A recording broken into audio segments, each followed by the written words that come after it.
আসসালামু আলাইকুম রহমতুল্লাহ। আমি মোহাম্মদ জাহিদ হাসান ইমরান, বিজনেস এবং ডিজিটাল গ্রোথ কোচ হিসেবে আপনাদের সাথে কিছু সেশন রাখবো ইনশাআল্লাহ। এই টপিকের উপরে আমি এর আগে কিছু কথা বলছিলাম। আজকে যে বিষয়টা কথা বলতে চাচ্ছি সেটা হচ্ছে একটা বিজনেস আমরা যদি সেট আপ করতে চাই, সেক্ষেত্রে আমরা কিভাবে দেশের বাইরে থেকে বাংলাদেশে বা অন্য কোনো দেশেও বিজনেস সেট আপ করতে পারবো সেই বিষয়ে। এর আগে আমরা কথা বলছিলাম কিভাবে উইদাউট এনি ইনভেস্টমেন্টে আমি নতুন একটা বিজনেস সেট আপ করতে পারি বা কিভাবে বিজনেস শুরু করতে পারি সেই বিষয়ে। আজকে আমরা আলোচনা করব যদি কেউ কিছু ইনভেস্টমেন্ট করে সেক্ষেত্রে কিভাবে বিজনেসটা করতে পারে, বা কেউ যদি মনে করে যে না আমি উইদাউট ইনভেস্ট বিজনেসটা করবো সেটা কিভাবে করবে। তো আমরা 7টা স্টেপ আলোচনা করব। প্রথম যে বিষয়টা বলতে চাই, আমরা যারা দেশের বাইরে থাকি, আমরা যখন দেশে আসি, আসার পর অনেক সময় অনেক টাকা আমরা ইনভেস্টমেন্ট করি যে কোনো একটা বিজনেসে বা কোনো কিছু করার জন্য, কিন্তু দেখা যায় সেটাকে সঠিকভাবে ব্যবস্থাপনা না করতে পারার কারণে অধিকাংশ সময় ফল করি। আমরা যেন দেশে আসার পরে আমাদের ইনভেস্টমেন্ট যেটা আছে একটা দীর্ঘ সময়ের সঞ্চয়, এটা যেন নষ্ট না হয়ে যায়, আমরা যদি এমন করতে পারি দেশে আসার আগেই আমাদের একটা প্ল্যান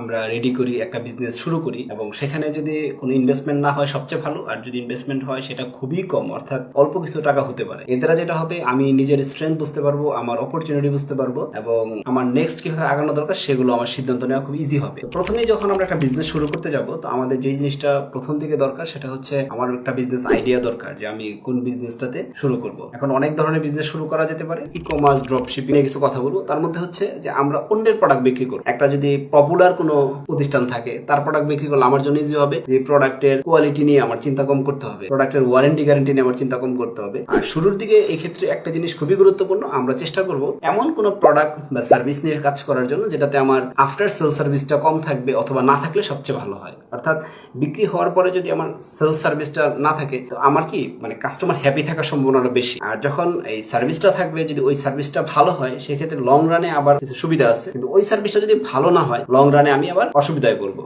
তো এই জন্য আমরা যখন বিজনেসটা শুরু করব, প্রথমেই আমাকে বুঝতে হবে যে আমি কোন মডেলে বিজনেস করব। দেখেন আমাদের বাংলাদেশে দারাজ অনেক বড় একটা প্রতিষ্ঠান, অ্যামাজন একটা বড় প্রতিষ্ঠান, আলিবাবা একটা বড় প্রতিষ্ঠান। দেখেন প্রত্যেকটা ই কমার্স বিজনেস, বাকি প্রত্যেকটা বিজনেসের আলাদা আলাদা মডেল আছে। এক একজন এক একটা জিনিসকে ফোকাস করে বিজনেস করতেছে। এবার ধরো অনেক বইয়ের বিজনেস আছে, হ্যাঁ, তো এক একটা প্রতিষ্ঠান যারা বই নিয়ে বিজনেস করে এক একজন এক একভাবে বিজনেস করতেছে। তো যে যেখান থেকে বিজনেস করুক বা যেভাবে বিজনেস করুক, তো সবারই আলাদা একটা বিজনেস মডেল আছে। তো আমি যে বিজনেসটা করব, আমাকে প্রথম দিকে একটা বিজনেস মডেল দ্বারা করাইতে হবে যে অ্যাকচুয়ালি বিজনেসটা কি। এখন যদি আপনি ভাবেন যে আমি তো বিজনেস মডেল বুঝতেছি না কিভাবে বিজনেস মডেল দ্বারা করাবো, অতএব সেই ক্ষেত্রে আপনার হতাশ হওয়ার কারণ নাই। ইনশাল্লাহ আমার প্রায় 24টা লাইভের টপিক রেডি করা আছে আপনাদের জন্য, যেগুলো হয়তো আলোচনা করবো। সেটা যদি 24টা লাগে 24টা, যদি এর চেয়ে কম বেশি হয় ইনশাল্লাহ সেগুলো আপনাদের সাথে শেয়ার করবো। আপনারা যদি এই লাইভগুলোর সাথে থাকেন, অবশ্যই আশা করি যে আপনার এই টোটাল বিষয়গুলো ক্লিয়ার হয়ে যাবে। আমি যেটা প্রথম বলতে যাচ্ছি যে আপনি একটা বিজনেস মডেল দ্বারা করেন। যেমন আমি কিছু উদাহরণ দিয়েছি, এখন আপনি যদি একটু কষ্ট করে গুগল করেন, বর্তমানে চ্যাটজিপিটি আছে বা আরো গুগলের অনেক রিসোর্স আছে, আপনি যদি একটু সার্চ করেন, এই বিষয়গুলো একটু ডিটেলস জানার চেষ্টা করেন, আপনি দেখবেন হিউজ ইনফরমেশন পেয়ে গেছেন। এখন এই ইনফরমেশন দিয়ে আপনি এই ব্যাপারটা ক্লিয়ার হতে পারবেন। যদি এরপরও ক্লিয়ার হতে কোনো অসুবিধা হয় কোথাও, আমাকে অবশ্যই যদি জিজ্ঞেস করেন, আমাকে কমেন্ট করেন বা মেসেজ দেন, আমি চেষ্টা করবো আমার জায়গা থেকে আপনাকে হেল্প করার জন্য। যখন আপনি শুরুতে একটা বিজনেসের আইডিয়া পেয়ে গেছেন, এখন আপনাকে ওই আইডিয়ার উপর বেস করে মার্কেট রিসার্চ করতে হবে। মার্কেট রিসার্চের একটা মূল কথা সেটা হচ্ছে যে আপনার কম্পিটিটর কারা আছে এবং এটার আসলে ডিমান্ড আছে কিনা, এই দুটো জিনিস ভালো করে বুঝতে হবে। আমরা কিন্তু মার্কেট রিসার্চের কথা প্রচুর শুনি, এখানে অনেক কাজ করা যেতে পারে, কিন্তু মূল যে জায়গাটা সেটা হচ্ছে যে আপনার আরো কম্পিটিটর আছে কিনা। আপনার যদি কম্পিটিটর থাকে, তো সেই ক্ষেত্রে তাদের অবস্থান কি মার্কেটে, তারা কিভাবে বিজনেসটা করতেছে, এটা একদম ভালোভাবে বোঝা। অর্থাৎ তাদের সেম প্রোডাক্ট আছে কিনা। আমরা কিন্তু এর আগে যে কথাগুলো বলছি, দেখেন ওটা যদি আমরা কারো প্রোডাক্ট বা সার্ভিস নিয়ে বিজনেস করি, তো সেই ক্ষেত্রে আমার জন্য কিন্তু ব্যাপারগুলো একভাবে কাজ করবে, কিন্তু যদি আমার নতুন প্রোডাক্ট হয় ব্যাপারটা অন্যভাবে কাজ করবে। তো এই জন্য আমি যদি এমন হয় যে অ্যামাজন থেকে একটা প্রোডাক্ট বাংলাদেশে সেল করার চিন্তা করতেছি, তো সেই ক্ষেত্রে এখানে কি কি অসুবিধা তৈরি হতে পারে, বা আসলে আদৌ সম্ভব কিনা, বা লিগেলি এটা ঠিক হবে কিনা, তো এই প্রত্যেকটা জিনিস আমাকে ডে ওয়ানে বুঝতে হবে। আমি যদি বুঝে এটাতে হাত দেই, তখন কিন্তু আমার সফল হওয়ার জায়গাটা বাড়বে। কিন্তু আমি যদি না বুঝে শুরু করলাম, আমি কিছু ইনভেস্টমেন্ট করে ফেললাম, কিছু টাকা খরচ করলাম, কিন্তু মাঝ পথে যেয়ে বুঝলাম যে না, এটা তো আসলে আমার বিভিন্ন সমস্যা তৈরি করতেছে। এই জন্য ওই সমস্যাটা যদি আমি ডে ওয়ানে বুঝি, আমার লস হবে না। আর হইলেও ওই ইনিশিয়াল কিছু সময় দেবো বা কিছু টাকা যদি খরচ হয় এটা রিসার্চ করতে, সেটা খরচ হবে। আর বাকি বর্তমানে মার্কেট রিসার্চ করার জন্য গুগল বা ফেসবুকের যে ধরনের রিসোর্স আছে, এটা যদি আমরা ব্যবহার করি, আমরা হিউজ ইনফরমেশন পেয়ে যাব। অর্থাৎ আমার কম্পিটিটর কারা আছে বা তাদের কি ধরনের মার্কেটে অবস্থান আছে, এগুলো আমরা খুব ইজিলি বের করতে পারবো। এটার জন্য যে খুব বেশি মানুষদের যেতে হবে এরকম না। তো আমি যেটা বলতে চাচ্ছিলাম সেটা হচ্ছে আমার কম্পিটিটর যারা আছে তাদেরকে আমার বের করতে হবে। যদি কম্পিটিটর বের করতে পারি, তখন তাদের সার্ভিস গুলো কি, তাদের ইউনিক সেলিং পয়েন্ট কি, তাদের অপরচুনিটি কি আছে, কিভাবে তারা কাজ করতেছে, এবং সে আমার জন্য কোথায় কোথায় সমস্যা তৈরি করতে পারে, বা আমি এখান থেকে কি গ্যাপ তৈরি করতে পারবো। অর্থাৎ আমার কম্পিটিটর যে সার্ভিসটা দিচ্ছে বা যে প্রোডাক্টটা বিক্রি করতেছে সেখানে এমন কি জিনিস আছে যেটা আমি যদি চাই যে তার চেয়ে বেটার করে দিতে পারবো, অথবা তার কাছে নাই সেই জিনিসটা আমি দিতে পারবো। এই জিনিসটা যদি আমি বের করতে পারি দেখা যাবে আমার বিজনেস করাটা ইজি হয়ে যাবে। এই জন্য আমি এই ক্ষেত্রে যেটা বলতে চাই সেটা হচ্ছে, আমরা যারা বিজনেস করবো তো ইনিশিয়ালি আমার আইডিয়াটা রেডি করবো, দেন কম্পিটিটর অ্যানালাইসিস করবো। এই দুইটা জিনিস যদি অ্যানালাইসিস করি দেখা যাবে আমার ইনিশিয়াল অনেক কাজ হয়ে যাবে। তো আমরা যারা প্রবাসে আছি তাদের জন্য আশা করি এটা কিছু কাজে লাগবে। ফার্দার আমরা যদি বিজনেস করতে যাই আমাদের এক্ষেত্রে আইনগত কিছু বিষয় থাকে, অর্থাৎ আমি যদি একটা বিজনেসে হাত দিই দেখা যাবে যদি আমি ইম্পোর্ট এক্সপোর্ট বিজনেস করি বা দেশের বাইরে থেকে কোনো প্রোডাক্ট বাংলাদেশে আনি সেক্ষেত্রে এটা লিগেল ইস্যু কোনো আছে কিনা, অর্থাৎ এটার জন্য মানে কি কি বিষয় আমাকে মাথায় নিতে হবে এই জিনিসগুলো ডে ওয়ানে খেয়াল রাখতে হবে। এর বাইরে যদি কাগজপত্র করতে হয় তো কাগজপত্র করতে গেলে আমাকে যেমন এটা আরজেসি থাকতে পারে, তারপর আমার ট্রেড লাইসেন্স করা লাগতে পারে, তারপরে যদি পার্টনারশিপ বিজনেস হয় সেক্ষেত্রে আমার হয়তো পার্টনারশিপের কোনো ডকুমেন্ট লাগতে পারে, অর্থাৎ ইনিশিয়াল যে জায়গাগুলো এগুলো রাখতে হবে। তো এই ক্ষেত্রে আমার মতামত হচ্ছে আপনি ডে ওয়ানে এগুলোকে যত কমানো যায়, হ্যাঁ মানে আপনি এমন প্রোডাক্ট বা সার্ভিস নিয়ে যদি শুরু করেন যেখানে আপনার ডে ওয়ানে এই রিসোর্স গুলো কম লাগবে এবং আপনি খুব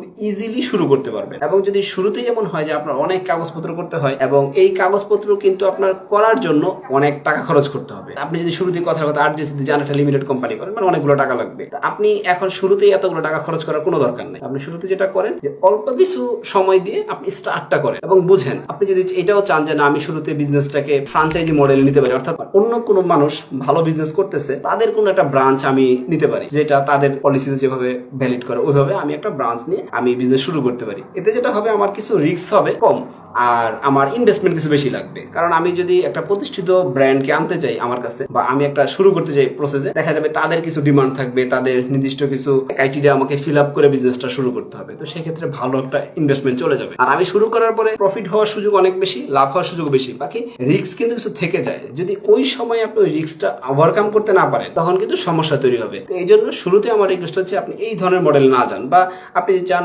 ইনভেস্টমেন্ট করতে পারেন ল্যান্ডের উপরে বা প্রপার্টিতে ইনভেস্টমেন্ট করতে পারেন, এটাও আমার শুরুতে হচ্ছে না করেন, শুরুতে এটা দরকার নাই। বা অনেক অন্য কোনো কোম্পানিতে ইনভেস্টমেন্ট করা যেটা আছে এটাও অনেক সময় রিস্ক হয়, কারণ ভালো মানুষ আছে অনেক সময় দেখা যায় আপনি হয়তো বা এমন জায়গায় দিলেন যে সে কিছুদিন পরে হারায় গেল। যদি হারায় যায় সে তখন আপনার এই সম্পূর্ণ টাকাটাই চলে যাবে। তো এটার জন্য আপনাকে যেটা করতে হবে শুরুতে নিজের হাতের মধ্যে পাওয়ার আছে এইরকম জায়গাতে শুরু করেন এবং শুরুতে যদি এই জিনিসটা বুঝেন তাহলে আমার মনে হয় আপনাদের জন্য ভালো হবে। তো আমরা যা একটা বিষয় করবো, আমরা যখন বিনিয়োগ করবো, হ্যাঁ তো বিনিয়োগের ক্ষেত্রে আমাদের খুব চিন্তা ভাবনা করে বিনিয়োগ করতে হবে। বিজনেসের মধ্যে একটা বড় পার্ট, এখন সেই বিনিয়োগটা আমরা কোথেকে করবো? আমার নিজের টাকা করতে পারি, মানুষের কাছ থেকে টাকা নিতে পারি, পার্টনারশিপ থেকে টাকা আসতে পারে, ব্যাংক থেকে আসতে পারে। তো এরকম অনেক জায়গা আছে। তো ব্যাংক থেকে তো টাকা দিলে আপনাকে ডে ওয়ানে হয়তো লোন একটা প্রেশার থাকবে বা এই আপনার একটা সার্টেন টাইম দিতে পারে, দেন আপনি শুরু করবেন। তো আমার মতামত হচ্ছে আপনি এই জায়গাগুলোতে না যান, অর্থাৎ ব্যাংকেও দরকার নাই, পার্টনারশিপ দরকার নাই। শুরুতে আপনি নিজে একা কাজ করেন, একা কাজ করে বিজনেসটা বুঝেন, দেন আপনি ভালো কিছু করেন। এবং যখন আপনার কাছে মনে হবে যে না আপনি কিছু বুঝছেন, কিছু কাজ করতেছেন, আপনার একটা জায়গা তৈরি হয়েছে, তখন আপনি যদি চান হ্যাঁ পার্টনারশিপ করতে পারেন, লিমিটেড কোম্পানি করতে পারেন, আরো লোকজনের সাথে কাজ করতে পারেন। কিন্তু ওইটা করার জন্য আপনাকে আগে মিনিমাম লেভেলে কিছু স্কিল থাকতে হবে, অর্থাৎ আপনাকে আগে বিজনেসটা বুঝতে হবে যে আপনি কি করতেছেন। এবং আপনার বিজনেসে যদি আপনি তখন কিছু মানুষ নিয়ে আসেন তখন এটা কিছু ভ্যালিড কাজ করতে পারে। এখানে একটা অসুবিধাও হবে, আবার আপনি ডে ওয়ান থেকে যে ফিল্ডটা নিয়ে বিজনেসটা রান করবেন, একজন মানুষ 6 মাস 1 বছর বা 2 বছর পরে এসে এটা কখনোই হবে না। স্পেশাল কিছু হতে পারে, হ্যাঁ সাধারণভাবে হবে না যে সে এসে আপনার সমান ফিল করবে একটা বিজনেস, এটা হবে না। তো এখন এটাকে আপনাকে মেনে নিয়ে বিজনেসটা করতে হবে। অর্থাৎ এখন যদি আপনার 6 মাস পরে 1 বছর পরে বা 2 বছর পরে টাকার জন্য বা যে কোনো কারণেই হোক আপনি পার্টনারশিপ করলেন বা মালিক বাড়াইছেন বা ডিরেক্টর আনছেন, এখন সে কম পরিশ্রম করতেছে, এখন এটার জন্য আপনার মন খারাপ, এটা হইলে কিন্তু আপনি লং রানে আগাইতে পারবেন না, কারণ এটা সম্ভব না। কারণ হচ্ছে আপনি শুরুতে যে পরিশ্রম করছেন এটার জন্য যে আপনার দরদ আছে, একজন মানুষ 1 বছর 2 বছর পরে আসলে এটা স্বাভাবিকভাবেই তার কম থাকবে। এটাকে যদি আপনি মেনে নিয়ে কাজ করতে পারেন তো এটা আপনাকে একটা ভালো জায়গা দিবে। এবং যখন আপনি বিজনেসটা শুরু করবেন দেন আপনি মার্কেটিং এবং ব্র্যান্ডিং নিয়ে চিন্তা করতে পারেন। এখন মার্কেটিং আর ব্র্যান্ডিং এর ক্ষেত্রে আমরা শুরুতেই একটা অসুবিধায় পড়ি, সেটা হচ্ছে আমরা শুরুতেই হয়তোবা অনেকগুলো টাকা ইনভেস্টমেন্ট করে ফেলি পেইড মার্কেটিং এর ক্ষেত্রে। তো আমি যেই মতামতটা দিব সেটা হচ্ছে আপনি শুরুতে কোনো পেইড মার্কেটিং এ টাকা খরচ না করেন। শুরুতে যদি পেইড মার্কেটিং এ টাকা খরচ করেন দেখা যাবে আপনি শুরুতে অনেক টাকা চলে যাবে, আপনি নতুন কোম্পানি হিসেবে মানুষ আপনাকে চিনবে না, ওইভাবে আপনার প্রোডাক্ট সেল হবে না বা সার্ভিসটা ওইভাবে সেল হবে না। যদি কিছু সেলস হয় ওইটার মানুষ সঠিকভাবে আপনাকে পেমেন্ট করবে না। সঠিক পেমেন্ট বলতে মিন করতেছি অর্থাৎ আপনাকে যে টাকাটা দিবে ওইটা হয়তো একদম কম দিবে অথবা খুবই গায়ে গায়ে দিবে। দিবে, অথবা আপনার দেখা যাবে কোনো প্রোডাক্ট অল্প একটু লস হবে, কোথাও একটু লাভ করবেন। তো এই লাভ লসের মাঝামাঝি জায়গায় থেকে আপনি লং রানে যে ভালো করবেন এখান থেকে ডিফিকাল্ট। এই জন্য শুরুতে মার্কেটিং এ পেইডে যাওয়ার আগে আপনি ফ্রি মার্কেটিং এর অনেক রিসোর্স আছে যেগুলো আপনি ব্যবহার করতে পারেন। আপনি শুরুতে যে কাজটা করতে পারেন, আপনি ফেসবুক, আপনি যে কোনো প্রোডাক্ট নিয়ে কাজ করেন, বর্তমানে বাংলাদেশে এটার যে অবস্থা মানে যথেষ্ট ভালো, আপনি ফেসবুকে কাজ করতে পারেন ফ্রি মার্কেটিং করে। আপনি একটা কমিউনিটি করতে পারেন, এমন সুন্দর একটা নাম নেন যে নামটা একটু ডিফারেন্ট হয়, যে নামটা অর্থ অনেক বড় হয়, এমন একটা গ্রুপ করেন ফেসবুকে এবং এই গ্রুপটা পাবলিক করতে পারেন। তো পাবলিক একটা গ্রুপ করেন যেখানে মানুষজন আসবে, মানুষের সমস্যাগুলোর সমাধান চাবে এবং আপনি এগুলোর সলিউশন দিবেন। যদি আপনি না পারেন সেক্ষেত্রে এটা বুঝেন যে অ্যাকচুয়ালি কমিউনিটি কিভাবে গ্রো করবেন। তো এটা যদি করতে পারেন দেখা যাবে কমিউনিটি আস্তে আস্তে দাঁড়ায় যাবে এবং কমিউনিটি থেকে আপনার এক সময় ভালো একটা জায়গা তৈরি হবে। ইভেন কমিউনিটির পরে আপনি যেটা করেন, আপনার একটা পার্সোনাল পেজ ব্র্যান্ডিং করেন, অর্থাৎ সেলফ ব্র্যান্ডিং এর জায়গাটা নিয়ে কাজ করেন। মানে বিজনেস তো করবেন কিন্তু সেলফ ব্র্যান্ডিং এর যে জায়গাটা এটা নিয়ে কাজ করেন। আপনি যে এক্সপার্ট এই ব্যাপারটা বুঝেন, এটা আপনার যারা ফ্রেন্ড লিস্টে আছে, আপনার যারা পেজে ফলোয়ার থাকবে তাদেরকে বুঝান। ইনিশিয়ালি অল্প কিছু মানুষ থাক, কোনো সমস্যা নেই, ধরেন সেটা 10 জন, 20 জন, 50 জন, 100 জন, অন্তত 100 জন জানুক যে আপনি এই জিনিসটা ভালো বুঝেন। আপনি কি করেন, এই ফেসবুকে একটা গ্রুপ করেন। যদি চান যে যারা আরো বেশি ইন্টারেস্টেড তাদেরকে মেসেঞ্জার একটা গ্রুপ করতে পারেন, সেখানে তাদেরকে রেগুলার কিছু ভ্যালু দিতে পারেন। এরপরে আপনি যে যে জায়গাটা আসবেন সেটা হচ্ছে আপনার পেজে রেগুলার ভ্যালুয়েবল কন্টেন্ট দেন। এখন এই পেজে যেগুলো দিচ্ছেন বা ফেসবুকে যেটা করতেছেন, এটা কি আপনি ইউটিউবে ভিডিও আকারে নিয়ে আসেন এবং ইউটিউবে একটা ভিডিও করলে যে সুবিধাটা হবে, সেম ভিডিওটা আপনি কিন্তু ফেসবুকে আবার দিতে পারবেন। আবার এই ভিডিওটা আপনি ইনস্টাগ্রামে দিতে পারতেছেন, আবার এটা আপনি টিকটকে দিতে পারতেছেন, এটা লিঙ্কডইনে দিতে পারতেছেন। তার মানে একটা জিনিসই আপনি বিভিন্ন জায়গায় শেয়ার করতে পারতেছেন। অথবা এমন হতে পারে যে আপনি ইউটিউবে একটা ভিডিও দিচ্ছেন, সেটার লিঙ্কটা হয়তো আপনি লিঙ্কডইনে নিয়ে আসছেন কপি করে, বা এখানে আপনি শেয়ার করে দিচ্ছেন। মূল কথা হচ্ছে যে আপনার অডিয়েন্সের কাছে বেশি ইনফরমেশন দিচ্ছেন। এর বাইরে হোয়াটসঅ্যাপে ফ্রি মার্কেটিং করার অনেক সুযোগ আছে। আপনি হোয়াটসঅ্যাপে ফ্রি মার্কেটিং করতে পারেন, ইমোতে ফ্রি মার্কেটিং করতে পারেন, টেলিগ্রামে মার্কেটিং করতে পারেন ফ্রিতে। অর্থাৎ আপনার যে রিসোর্স গুলো ফ্রি ব্যবহার করতে পারবেন সেগুলোকে ফ্রি ব্যবহার করেন। এর বাইরে আরো প্ল্যাটফর্ম আছে। নর্মালি আপনি 7-8টা যদি ফোকাস করেন, এর মধ্যে আপনার ক্লায়েন্ট কোথায় আছে এটা যদি খুঁজে বের করতে পারেন, তো সেক্ষেত্রে তাদের ওইখানে আপনি কন্টেন্ট দিয়ে থাকেন এবং কাস্টমারের পেইন পয়েন্ট ধরে কন্টেন্ট দেন। অর্থাৎ কাস্টমারের প্রবলেমটা কোথায় আছে, সে কোথায় সমস্যার মধ্যে আছে এটা দেন। আর এটা নিয়ে মন খারাপ করা দরকার নাই যে আপনি কন্টেন্ট দিচ্ছেন শুরুতে, আপনার কন্টেন্ট কেউ দেখতেছে না, বা আপনি আশা করতেছেন শুরুতেই আপনার হাজার হাজার বা লাখ লাখ ভিউ হবে বা অনেক মানুষ কমেন্ট করবে, আপনি সবার শেষে ধন্যবাদ সবাইকে লিখবেন। এটা শুরুতে আশা করার কোনো দরকার নাই। আপনি আপনার কন্টেন্টটা দিয়ে যান, আপনার ভ্যালু আপনি প্রোভাইড করেন। যখন আপনি আপনার ভ্যালু প্রোভাইড করবেন, মানুষ যখন ভ্যালু পেতে থাকবে, একসময় দেখা যাবে এটার একটা বড় রেজাল্ট আপনি পাবেন। এই জন্য আমি বলবো যে এইটার মাধ্যমে যখন আপনি ব্র্যান্ডিংটা করবেন, মার্কেটিং করবেন, দেখা যাবে ইনিশিয়ালি আপনার সেলস কম হতে পারে, ইনিশিয়ালি আপনার কষ্ট মনে হতে পারে, কিন্তু লং রানে ভালো করবেন। এবং বর্তমানে আমাদের আশেপাশে যে গ্রুপগুলো আছে, যদি আপনি যেগুলো কমিউনিটি বেস, আপনি যদি চিন্তা করেন দেখবেন সেখানে কি পরিমাণ আলোচনা হচ্ছে যে অ্যাড রান করতেছে, সেলস নাই বা খরচ বেশি হচ্ছে, সেই হিসাবে সেলস কম হচ্ছে। তো এই জন্য আপনি যদি এমন একটা ওয়েতে আগান, যে ওয়েতে আগানোর কারণে আপনি ইনভেস্টমেন্ট কম করছেন কিন্তু আপনি আউটপুটটা বেশি পাচ্ছেন, অথবা আপনি ইনভেস্টমেন্ট করেন নিয়ে জিরো, শুধু টাইম ইনভেস্টমেন্ট করছেন, আপনি সেলস করতেছেন, যদি এই ব্যাপারটা হয় তাহলে ভালো হবে। তা আমরা অলরেডি 5টা ব্যাপার আলোচনা করছি এই পর্যন্ত, আর 2টা বেশি আলোচনা করবো। তার মধ্যে একটা হচ্ছে আমরা যখন বিজনেস করতে থাকবো তখন কিন্তু একসময় আমাদের স্কেলিং করার প্রয়োজন হবে, মানে নেক্সট লেভেলে নেওয়ার চিন্তা করতে হবে। তো সেই ক্ষেত্রে আমাকে অবশ্যই একটা ভালো ম্যানেজমেন্ট থাকতে হবে। যদি ভালো ম্যানেজমেন্ট থাকে তখন বিজনেসটা ভালো করা ইজি হবে। তো ম্যানেজমেন্টের ক্ষেত্রে আমাদের যেমন ফাইন্যান্সিয়াল ইস্যুটা খুবই গুরুত্বপূর্ণ। দেখা যায় আমরা অনেক সময় বিজনেসে কয় টাকা বিক্রি করতেছি, বাকি কয় টাকা আছে, নগদ কয় টাকা আছে, হ্যাঁ আমার কাছে মানুষ কত পায়, আমি মানুষের কাছে কত পাই, সঠিক হিসাব থাকে না। এই হিসাবটা সঠিক থাকা খুব দরকার। অপারেশনটা সঠিকভাবে হওয়া দরকার, অর্থাৎ আমার অপারেশন রিলেটেড যে কাজগুলো আছে এগুলো যেন সঠিকভাবে করতে পারি। তারপর আমার যদি এই অপারেশনের মধ্যে চলে আসে, যেমন আমাদের যদি লজিস্টিক রিলেটেড কোনো বিষয় থাকে, তাদের সাথে আমাদের রিলেশনটা কি থাকবে, আমার কমিউনিকেশনটা কি হবে, এটা খুবই গুরুত্বপূর্ণ। অর্থাৎ আমার কাস্টমারের সাথে কমিউনিকেশন কি হবে, আমার ভেন্ডরদের সাথে কমিউনিকেশন কি হবে, আমার সাপ্লায়ারদের সাথে কমিউনিকেশন কি হবে, এই টোটাল কমিউনিকেশনটা কি হবে এবং কিভাবে মেনটেন করা হবে, এগুলো একদম রিটার্ন থাকতে হবে। আমার হয়তো মনে হতে পারে বিজনেসটা শুরুতে ছোট, এই ছোট বিজনেস আমার কমিউনিকেশন দরকার কি, বাকি আমার বিজনেস যদি একদম ছোট থাকে, আমি একাও করি, সেই ক্ষেত্রেও একটা সঠিক কমিউনিকেশন থাকতে। ইভেন মার্কেটিং এর ক্ষেত্রে কমিউনিকেশন ইম্পর্টেন্ট। অর্থাৎ আমি যে মেসেজটা দিচ্ছি সেটা আমার টেক্সট হোক, ভিডিও হোক, সেটা কমিউনিকেশন যাচ্ছে মানুষের কাছে। অর্থাৎ মানুষকে আমি কি ইনফরমেশনটা দিচ্ছি, মানুষ আমাকে কিভাবে চিন্তা করতেছে, এই ব্যাপারগুলো ইম্পর্টেন্ট। তো সেগুলো যদি আমরা নিয়ে আসি আমাদের জন্য ভালো হবে। এবং এই ম্যানেজমেন্টটা যখন ঠিক থাকবে, দেন আমরা স্কেলিং এর উপরে আরেকটু আগায় যাবো। তখন আমরা কিন্তু অটোমেশনটা ব্যবহার করতে পারি। অর্থাৎ আমি এআই বর্তমানে চলে আসছে, এটা ব্যবহার করতে পারি,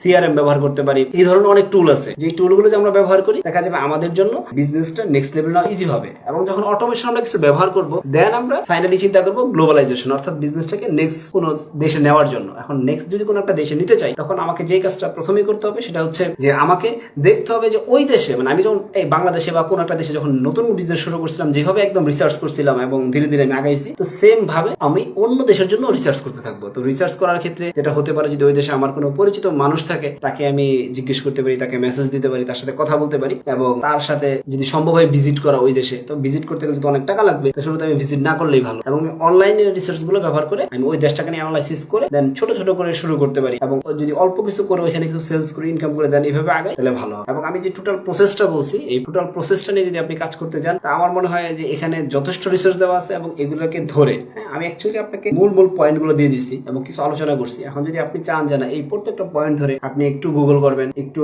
চ্যাটজিপিটিতে প্রশ্ন করবেন বা একটু ইউটিউবে সময় দিলেন, এই কাজটা করলে যে দেখা যাবে এই প্রত্যেকটা ব্যাপারে আপনি হিউজ জানতে পারবেন এবং জানার পর একটা সিদ্ধান্ত নিতে পারবেন যে অ্যাকচুয়ালি আপনার কি করা দরকার। আর আমরা চেষ্টা করবো আজকে যেমন আলোচনা করছি যে আমরা কিভাবে একটা বিজনেস সেট আপ করতে পারি, এরকম আমরা আরো কিছু জিনিস আছে, যেমন এখানে অনেক আলোচনা করছি যেগুলো একদম উপর থেকে আলোচনা হয়েছে, তো এগুলো আমরা আরো ডিপলি এক একটা টপিক ধরে ধরে আমরা আরো বেশি আলোচনা করবো ইনশাল্লাহ। এবং এর মাধ্যমে যদি আপনাদের কিছু উপকার হয় আমাদের কাছে ভালো লাগবে। আর যদি এই বিষয়গুলো আপনাদের কাছে হেল্পফুল হয় অবশ্যই কমেন্ট করে জানাবেন। আর যদি মনে হয় অন্য কোনো ইনফরমেশন লাগবে সেটাও আমাদের জিজ্ঞেস করতে পারেন বা বলতে পারেন, আমরা আপনাদেরকে চেষ্টা করবো সেই ধরনের তথ্য দেওয়ার জন্য। ফাইনালি যেটা বলবো যে আপনি বিজনেস যদি করতে চান এবং যদি মনে করেন যে আপনি লস কম করবেন, সেক্ষেত্রে শেখার পিছনে অনেক সময় দেন, আপনি স্কিল ডেভেলপমেন্টে সময় দেন। ধরেন আপনি কিছুই পারতেছেন না বা কিছুই বুঝতেছেন না, এখান থেকেই শেখেন। অর্থাৎ যে আপনি বুঝতেছেন না, কিছু বুঝেন না, এটাই শিখেন যে আসলে আমি যে বুঝতেছি না, এখন আমার কি করা উচিত। এখান থেকে আগান, দেখা যাবে আপনার এখানে হয়তো কিছু সময় যাবে, ইনিশিয়ালি কিছু টাকা পয়সা হয়তো খরচ হবে, কিন্তু এর দ্বারা যেটা হবে লং রানে আপনি টিকে যাবেন এবং লং রানে ভালো করতে পারবেন। কিন্তু যদি শুরুতে আপনার কাছে মনে হয় যে আমি একটা স্কিল ডেভেলপমেন্টে সময় দিব, আমার সময় নাই, টাকা পয়সা নাই, এটা করে আপনি হয়তো এখান থেকে কিছু টাকা সেভ করবেন বা কিছু সময় সেভ করবেন। কিন্তু আপনি যখন বিজনেসে যাবেন, যে শান্তির জন্য বিজনেসে ঢুকবেন, যে আমি শান্তিতে বিজনেস করব,